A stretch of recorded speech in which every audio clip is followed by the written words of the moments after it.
Sfas, and it was right above the Mikvari. Most of you probably have heard of the Mikvari.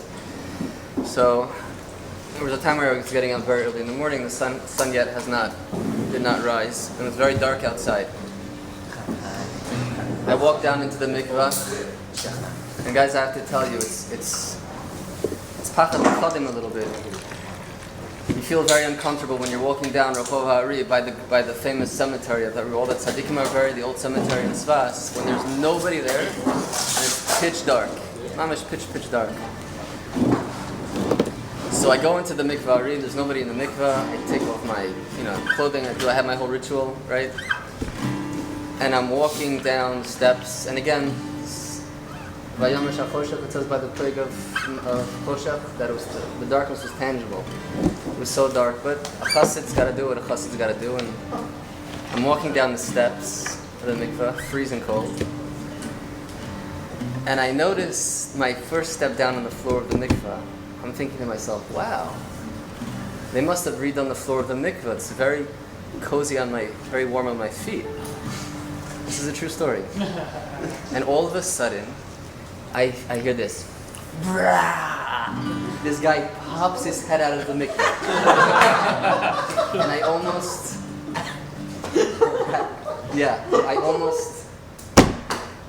passed out, a little bit more than that. I'm not joking, my heart, in the cartoons, boom, boom. I almost saw my heart in front of my... I remember it took an hour or two after to get my heart to settle down after that. What are you doing? He says, Mato said, what are you doing? What are you doing? Why are you stepping on my back for? I stepped on the guy's back. I said to him, what are you doing to the water for so long? You're not making any noise. I found out later it's a special tikkun, it's a special thing that sometimes Chassidim do. The longer you stand in the water, the more holy, the more kaddish is. Okay, such a thing. Apparently this guy is like the champion of it. Appreciate life. You appreciate life after you start breathing, Yeah. And so, simply. talk about Hisayrus. Hisayrus, mamash an awakening, a real awakening from the mikvah. He said, how do you stand in the little water for so long? He says, he's been trying and practicing. Anyway, I told him you have to make sure to make some noise so other people know. The mikvah, and these days it's all about Hisayrus. Hisayrus, Elul. Hamelach Basada, as the famous mimer goes in Hasidus, that the king is in the field. This is Prat, the king is in the field. There's something more tangible about Getlachkeit, about godliness. Go out by the Koisel, go out to Yerushalayim, smell the air. It says in the Pasuk until Tamu Ru'u Ki Toiv Havaya. Taste, Tamu Ru'u, taste, and see how good. You could taste it. How good is Hashem. Second mikvah story I have for you happened to me this morning. I'm not sure why. Maybe I'm just very sensitive to things in the mikveh. I'm sitting in the mikveh, coming from the water, the mikveh, putting back my clothing on. I see a conversation between an older chassid and a middle-aged man. And then you ask the question can't you just first put your clothing on first and then then talk? It's like so. I guess these are things you get used to, after years and years of going to the mikveh. So they're talking, schmoozing in English. So sometimes the Yiddish is quick and there's a little bit in English. So this is how it sounds. Oh, I'm not using the same names. Not like you would ever guess these people anyway, for confidentiality. Oh, Beryl, so good to see you. So when did you get in from New York? I got in just a week ago, a couple of days ago. Ah, wow. So how's everything going there in New York? It's going all right. He says, tell me, is Shmerel still alive? He's like, Shmerel? He's like, yeah. He's like, remember he was 96 years old? When I was there, he was 96 years old. He's like, you know who I'm talking about? He's like, yeah, I know who you're talking about. Is he okay? Is he still alive? No. He was like this negative. Oh, he's like, it's Nebuch. He passed away. He says, I have to tell you something about this guy, this old man. So when I was living in New York, this 96-year-old man, he came to me one time after davening and he said, I have trouble sleeping. I have trouble falling asleep. So this guy in the mikveh says, I said to him, why don't you just take sleeping pills? What's the big deal? He says, take sleeping pills. So this 96-year-old man, he says, sleeping pills? I don't want to get addicted to sleeping pills. It's going to get me addicted. So this guy in the mikveh says to his friend, he's like, Can you imagine? A 96-year-old man is scared that he's going to get addicted. And he's like, I'm thinking to myself, so if you get addicted, so what? You know, how many? He was saying this with like sincerity. How many more years does he have left? So what? He gets addicted, and then he goes off and then jumps into the mikvah. Such Musar Haskell. It was so funny. You know, it was kind of like it had to be there. He's like, I don't understand. So he gets addicted. Mayesh, he only has like a couple more years anyway to live. What does it mean to be addicted? Why did this 96-year-old chassid didn't want to take a sleeping pill to get addicted? A chassid knows that his heart. Why is it tamar? The Gemara says, why is it tamar so special? A date so special? Ma tamar elo ela leiv echad la'avinu shabashamayim. Just like a date only has one leiv, one heart, and the Mefarshim say a heart it's referring to as a pit. It just has one pit.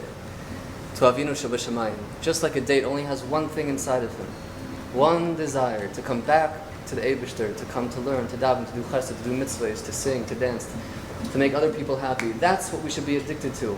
Because that's addiction that brings life. It brings life. It doesn't drain us like sleeping pills or other additives might drain us from.